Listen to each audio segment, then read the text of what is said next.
Hello, नमस्कार मैत्रिणींनो. कशा नाही आहात करून तुम्ही दिलंय सर्व? का? मस्त मजेत ना? मी अजून मस्त मजेत नाही आहे. मग जो आहे ते दुखणं अजून आहेच.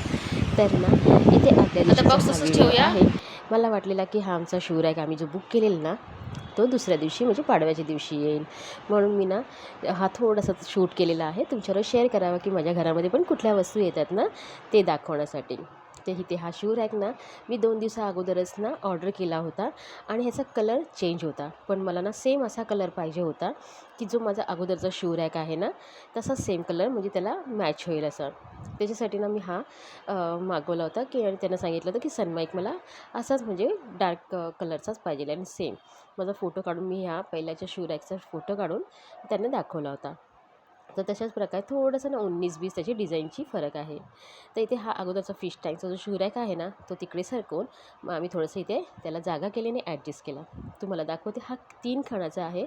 ह्या जो शू रॅक आहे त्याच्यामध्ये खूप चप्पल आणि खूप त्याच्यामध्ये ना एकावर एक चप्पल ठेवल्यामुळे ना सगळी ना घाण होतं. दुसऱ्या चपला जे असतात ना एकावर एक ठेवलेल्या ते खराब होतात. म्हणून ना मनोहरने सांगितलं की हा फक्त शूजसाठी घ्यायचा आणि तो फक्त जो आहे ना तो चप्पलसाठी. तर अशा प्रकारे आमचा शू रॅक आलेला आहे. तो तुमच्याबरोबर मी शेअर केलेला आहे. कसा वाटला शू रॅक ना ते कमेंटमध्ये नक्की सांगा. त्याच्यानंतर ना दुसऱ्या दिवशी हे म्हणजे गुड मॉर्निंग हा पाडव्याचा दिवस आहे. सगळ्यांना हॅपी गुढीपाडवा आणि नवीन वर्षाच्या खूप खूप शुभेच्छा. तर इथे आता ना माझं सकाळ सकाळ काय काम चाललेलं आहे जे सगळ्याच बायकांना आवडतं, की घरामध्ये आणूनच तोरण वगैरे बनवायचं किंवा हार वगैरे बनवायचं. तर तेच इथे आता माझं काम चाललेलं आहे. हा मी तोरण बनवलेला आहे तो दरवाजासाठी आणि मी जे तुम्हाला हे दाखवते ना, माझं ना अजून ते स्वेलिंग आहे आणि ते दुखणं आहे ना दाताचं ते काही कमी झालेलं नाही आहे. म्हणून मी फक्त दिवसभर गपचूप असे निमूटपणे सगळं काम केलेलं आहे. माझ्याने होत नव्हतं, पण आजचा पाडवाचा दिवस असाच जाऊ नये ना म्हणून सगळं मला करावं लागलं. त्याच्यानंतर ना मी मस्तपैकी तोरण बघितलं केवढा मोठा. मी तुम्हाला दाखवेल की एवढा मोठा तोरण कशाला लागतो.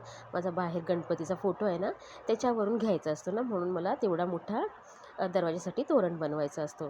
त्याच्यानंतर ना मी हा जो हार आहे ना, तो स्वामींच्या फोटोला घालायचा होता. म्हणून मी हा असं मस्त छोटासा असा हार बनवून घेतलेला आहे. आदल्या दिवशीच मी फुलं वगैरे आणून ठेवली होती आणि ह्याच्यामध्ये अजून छोटासा मला देवारासाठी हार बनवायचा आहे. इथे तुम्हाला दाखवते की ना इथे शोभायात्रा निघालेली होती आणि ती रस्त्याच्या पलीकडे आहे. पण इतकं छान वाटतं ना बघायला. मी येऊन जाऊन आतमध्ये माझा गॅस चालू आहे तरी पण येऊन जाऊन हातात काम चालू आहे. तरी येऊन जाऊन बघत काय उत्साह असतो ना बायकांमध्ये खरंच. इतका छान उत्साह असतो. मस्त लेझीम वगैरे खेळत असतात.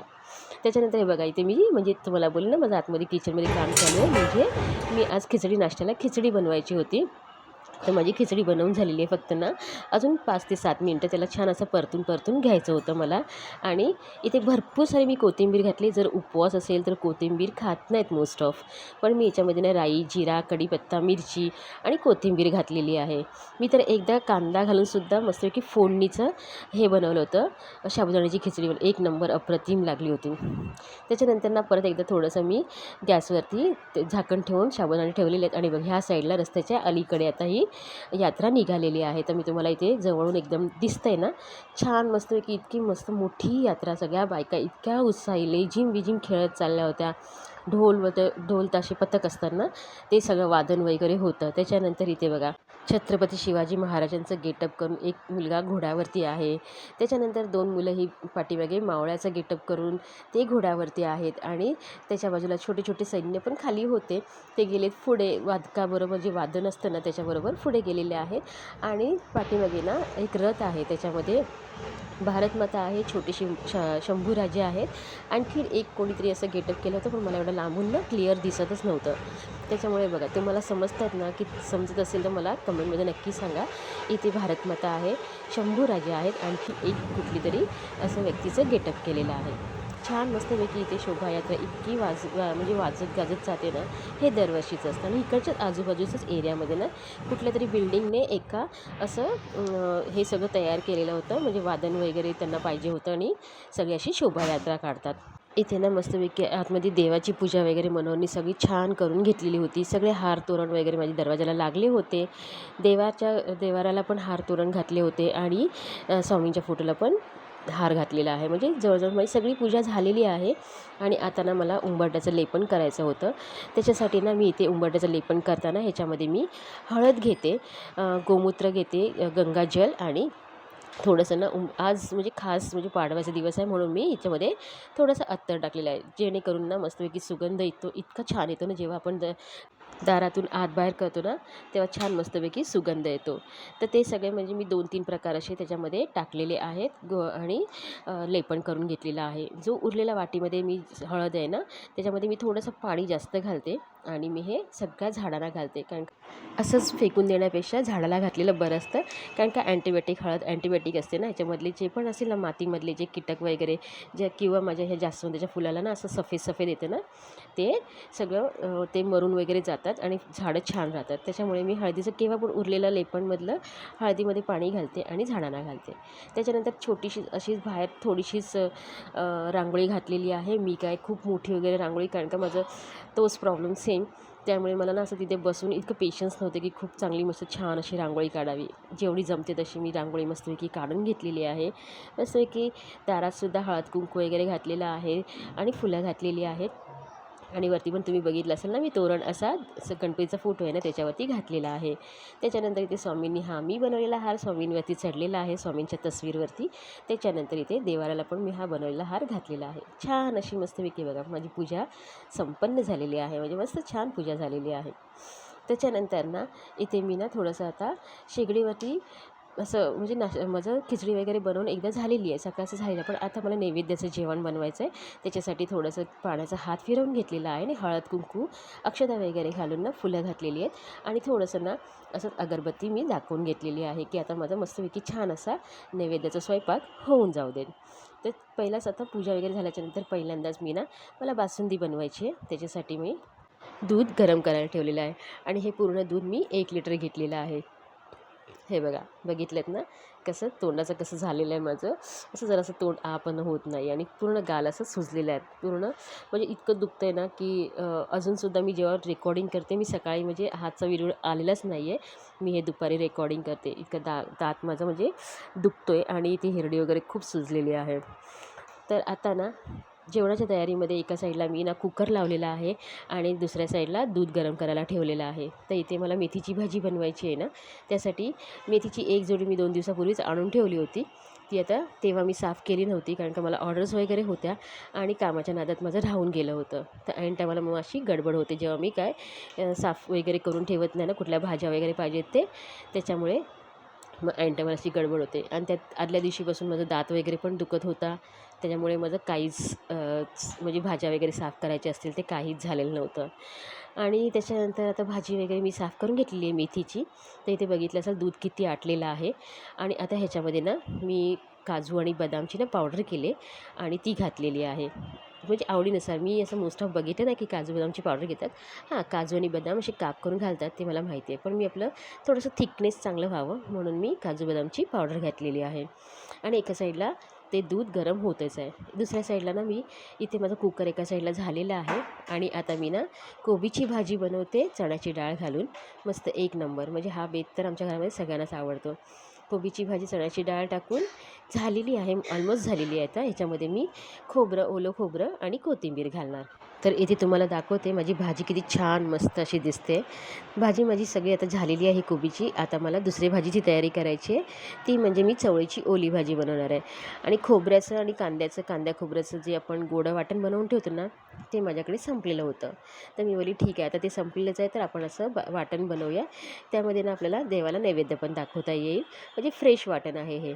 चवळी शिजवतानाच मी ह्याच्यामध्ये कांदा आणि टोमॅटो शिजत घातलं होतं, ते आता मी वाटून घेणार आहे. आणि त्या वाटणामध्ये मी जिरं घातले, थोडंसं धणे घेतलेलं आहे आणि लसूण अद्रक घेतलेलं आहे. इथे मस्तपैकी माझी ना आज म्हणजे मी ही पण वाटणाचीच डाळ बनवलेली आहे, ती पण माझी झालेली आहे. याच्यामध्ये मी थोडीशी कोथिंबीर घातली आणि ती गॅसवरनं उतरवलेली आहे. आता मला ना जी बासुंदी बनवायची आहे त्याच्यामध्ये मला ना हे ड्रायफ्रूट घालायचं आहे आणि मी ना जे हे आहे ना आपलं साखर, ती मी डायरेक्ट घातलेली नाही. हे ड्रायफ्रूटमध्येच ही साखर घालणार आणि इतकी कमी घातलेली आहे, कारण की म्हणजे जेव्हा दूध आटतं तेव्हा ते गोडच होत जातं आणि खूप सारी साखर टाकली तर अजून गोड होतं, म्हणून मी एकदम जराशीच साखर टाकलेली आहे. छान विरघळल्याच्या नंतर ह्याच्यामध्ये मी बासुंदीमध्ये साखर आणि ड्रायफ्रूट टाकलेलं आहे. त्याच्यानंतर वेलची पूड घातलेली आहे आणि माझी इथे बासुंदी पण छान तयार झालेली आहे. तर बघितलेत ना 1 लिटरमध्ये म्हणजे जवळजवळ मला वाटतं 300च्या आसपास 300 मिलीलिटरच्या आसपास माझी बासुंदी तयार झालेली आहे आणि छान अशी घट्ट पण झालेली आहे. जेव्हा मी फ्रीजमध्ये ठेवली तेव्हा तर अजून मस्त छान थोडीशी अजून घट्ट झालेली होती. आता मी इथे भाजीची तयारी करते आहे. म्हणजे जी चवळीची भाजी आहे ना त्याचं वाटण वगैरे करून घेतलेलं आहे आणि ह्याच्यामध्ये आता फोडणीला मी कांदा वगैरे काहीच घालणार नाही आहे. फक्त दालचिनी, तमालपत्र आणि मसाले घातलेले आहेत. जसं तिखट, हळद आणि थोडंसं गरम मसाला घातलेला आहे. त्याच्यानंतर ही चवळी जी आहे ना ती आता चवळी फोडणीला घालणार. त्याच्या आधी मी इथे जे वाटण बनवलेलं ना ते घालणार आहे आणि छान त्याला तेल सुटेपर्यंत मस्त असं फिरवून घेणार आहे. कारण की त्याचा जरी त्याच्यामध्ये आपण शिजवून घेतलेला आहे ना तरी पण पूर्ण तेल सुटल्याच्या नंतर हा मसाला आणि मग भाजी वगैरे घालतो ना तेव्हा छान अशी बघा तर्री येते ना तशी तर्री येते ना. तर तुम्ही असंच डायरेक्ट घातलंत ना थोडंसं परतून ते अशी तर्री याची तर त्यावरती तेल सुटत नाही भाजीला. तर इथे मस्तपैकी आता मी भाजी पण छान फोडणीला घातलेली आहे आणि माझी ही चवळीची भाजी पण झालेली आहे. त्याच्यावरती मी कोथिंबीर घातलेली आहे शेवटला आणि भाजी माझी आता ही उतरवून घेणार आहे 1-2 मिनटामध्येच. तर तुम्हाला दाखवते भाजी पण छान अशी सरसरीत आणि मस्त झालेली आहे. हे बघा. तर जवळजवळ आता माझं सगळं जेवण झालेलं आहे. फक्त पुऱ्या बनवायच्या बाकी होत्या आणि मेथीची भाजी बनवायची होती. तर इथे मेथीची भाजी पण मी घातलेली आहे. अजून ह्याच्यामध्ये पाणी सुकायचं बाकी होतं. पण इथे बघा आता मितू ना ती गिरगावला गेली होती. गिरगावला खूप मोठं मराठी म्हणजे तो एरिया पूर्ण असा मराठी मी तुम्हाला मागच्या टायमाला पण दाखवलेलं ना पूर्ण मराठी लोकं, मराठी एरिया. तिथे शोभायात्रा खूप मोठी असते. तिकडे ही सकाळी 6 वाजता गेलेली आणि सकाळ 6 वाजता माझं एवढं दुखत वगैरे असून सुद्धा हिला बघा साडी वगैरे मस्तपैकी नेसवून दिली आणि ती एवढ्यासाठीच खुश होती की तिची साडी कुठून पण जरा पण हलली नव्हती. म्हणून ती खुश होती की मम्मी साडी एकदम छान मस्त अरे मी की ऑफकोर्स मी साडी तर नेसवणारच ना, पार्लरवाली आहे, ब्युटिशियन आहे म्हणजे मी साडी तर परफेक्टच नेसवणार ना. तर तिला मी मस्तपैकी साडी म्हणून ती खुश होती की साडी छान मम्मी राहिलेली आहे. तर त्याच्यानंतर ना आता इथे बघा भाजी मस्तपैकी छान सुकलेली आहे. याच्यामध्ये मी खोबरं घातलेली आहे आणि माझी भाजी झालेली आहे. आता इथे कोशिंबीरची मी तयारी केलेली आहे म्हणजे आयुषनी सगळी तयारी केलेली आहे. त्यानेच इथे कोथिंबीर वगैरे कापलेली आहे आणि काकडी वगैरे कापलेली आहे. आता मी छोट्या रीलमध्ये काकडी कापायचं काम करते आहे. पण ते म्हणजे तुमच्याशी बोलण्यासाठी मी काकडी कापत होती. पण ते झाल्याच्यानंतर आयुष मला लगेच बोलला की मम्मी दे म्हणून मी कापतो. तू जा बाकी आता पुऱ्या वगैरे करून घे. तर त्याने ते तोपर्यंत मला काकडी आणि कोथिंबीर वगैरे म्हणजे कोशिंबीरची सगळी त्याने तयारी करून घेतलेली आहे. मी फक्त त्या रीलसाठीच फक्त हे घेतली होती, काकडी हातात घेतली होती. त्याच्यानंतर फटाफट मस्त टम्म फुगलेल्या पुऱ्या काढलेल्या आहेत आणि माझं देवाचं नैवेद्य पूर्ण छान असं तयार झालेलं आहे. कसा वाटला माझा हा देवाच्या नैवेद्यासाठी जो ताट भरला आहे तो कमेंट करून नक्की सांगा. आणि पाडव्याच्या तुम्हाला परत एकदा खूप खूप शुभेच्छा. छान दिवस जावो हीच देवाचरणी प्रार्थना करेल. आणि व्हिडिओ आवडला असेल तर लाईक, शेअर, सबस्क्राईब.